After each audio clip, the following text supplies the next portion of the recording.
Wiggles. Wiggles looks like the kind of cursed plush toy you would find rotting at the bottom of a thrift store bin, except this one actively demands raw poultry and eventually upgrades to human flesh. Helen's daughter, Ailey, kept this maroon centipede caterpillar abomination as a pet, constantly feeding it raw chicken and fish just to keep it from throwing a violent tantrum. It is like watching someone try to appease a demonic toddler by singing, "Why buy an expensive matcha cake?" in the voice of Marge Simpson. It absolutely does not work. The second Ailey ran out of groceries, Wiggles started screaming, banging on the walls with brute force, and then unhinged its jaw to swallow her completely whole. Parker and Chester arrived just in time to find Ailey's saliva-covered hair in her empty room, and watch Wiggles slide directly into Helen's bedroom to claim its second course. Wiggles leaves a trail of goo wherever it travels, stretches its maw open wide like an anaconda, and eventually loses its tiny arms to scoot around on the floor like a deeply disturbed worm. It even tried to smash its face straight through a solid wooden door to add Parker and Chester to its nightly buffet. They barely escaped, leaving Wiggles completely unchecked in the wild, aggressively squirming toward the nearest meat source. Billy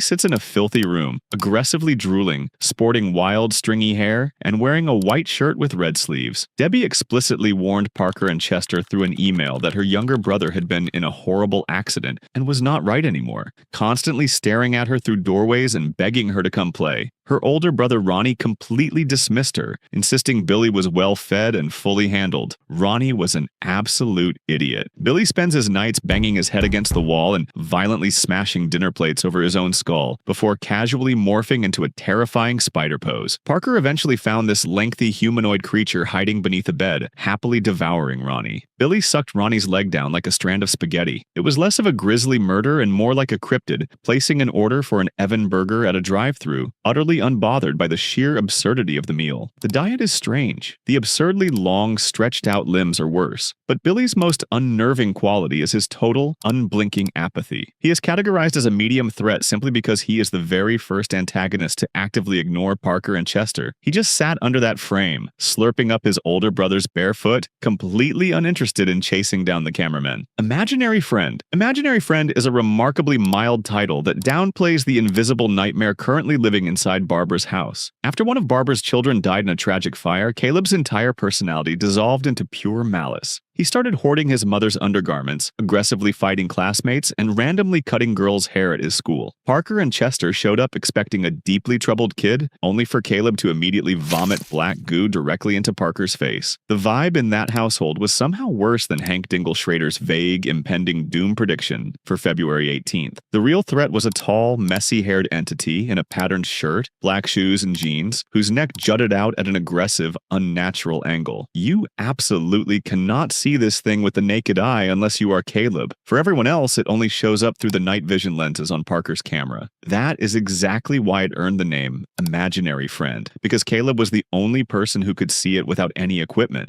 Despite being invisible, it has zero trouble interacting with physical matter. It swallowed Caleb whole without a trace. It marched straight into Barbara's bedroom and ate her too. It even wrapped its spindly, invisible fingers around Chester's throat, nearly choking the life out of him before arbitrarily deciding to let him go. An invisible predator that eats entire families and leaves no physical evidence behind is a logistical nightmare. Stanley. Stanley wears a drafty hospital gown that permanently exposes his bare spine, shuffling around his dimly lit house with long, skinny limbs and a perpetually vacant, happy expression. Bailey returned from college only to find her mom and little sister completely missing, leaving only her father behind. Stanley suffered some kind of severe accident and locks himself in his room all day, groaning to loud music, but at night he crawls out from under his bed like a balding Woody that just discovered the sheer horror of his own mortality. Parker actually tried to be wildly empathetic at first, suggesting Stanley was just processing severe trauma and needed patience. That sympathy dried up instantly. Stanley moves with the erratic, swaying motions of a carnivorous praying mantis, methodically stalking his own daughter in the dead of night. He broke his television in a fit of sudden rage after watching a mysterious tape, then casually popped out of Bailey's bedroom closet and dragged her screaming into a massive hole hidden in the drywall. Stanley even had the chilling presence of mind to text Bailey's friends from her stolen phone, inviting them over to presumably meet the exact same grisly fate in the closet. Tommy used to be a normal kid before his father Michael died, and he ran off into the dark woods for 3 days. The thing that climbed back through his bedroom window was a lengthy organism wearing a mask and a black button-up shirt.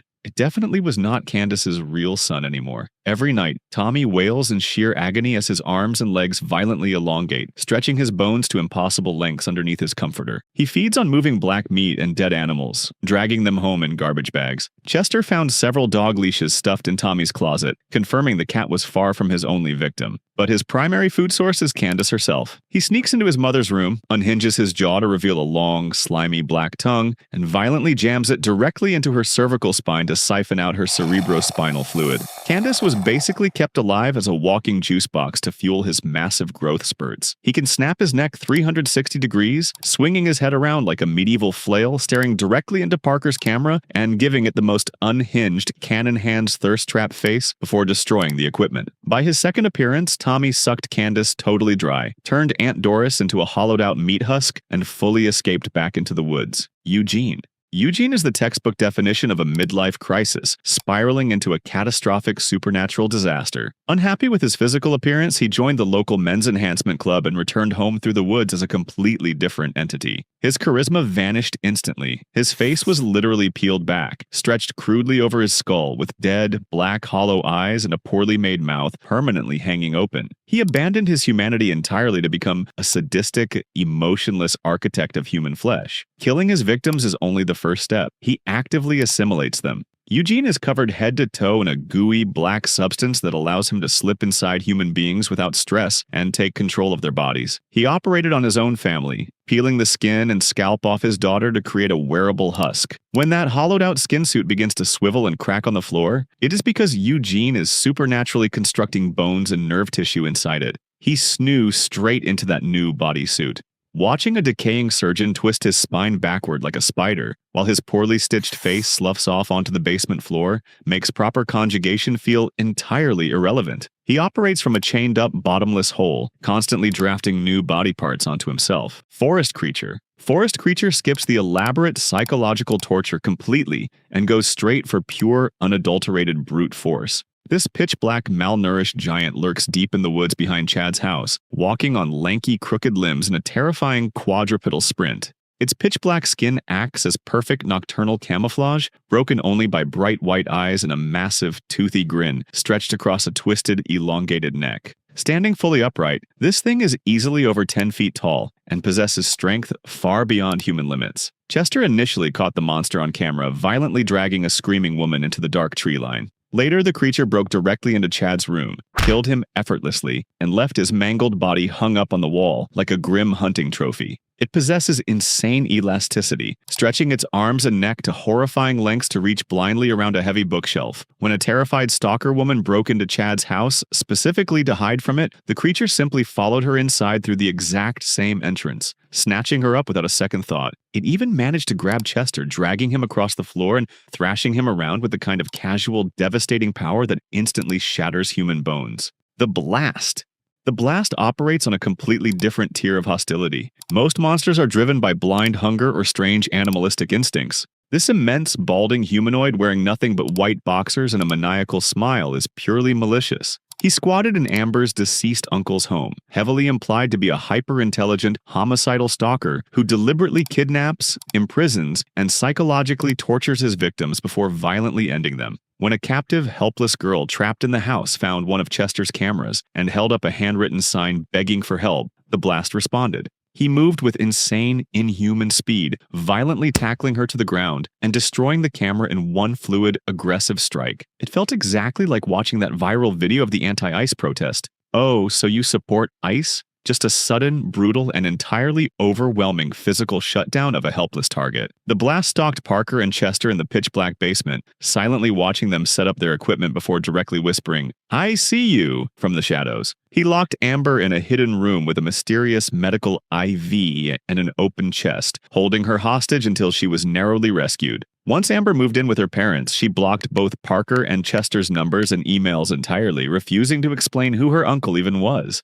The Blast remained an untouchable, calculating murderer. Surviving the life of luxury universe requires a fundamental acceptance that your life is instantly forfeit the moment you step onto a cursed property line. Whether dealing with a fake son treating a spinal cord like a juice box, an invisible entity eating mother's whole, or a balding man in underwear running at Mach 3, there is no winning scenario. You just run, abandon the expensive camera equipment, and pray the creature does not follow you back to the car. Lock your closets tightly.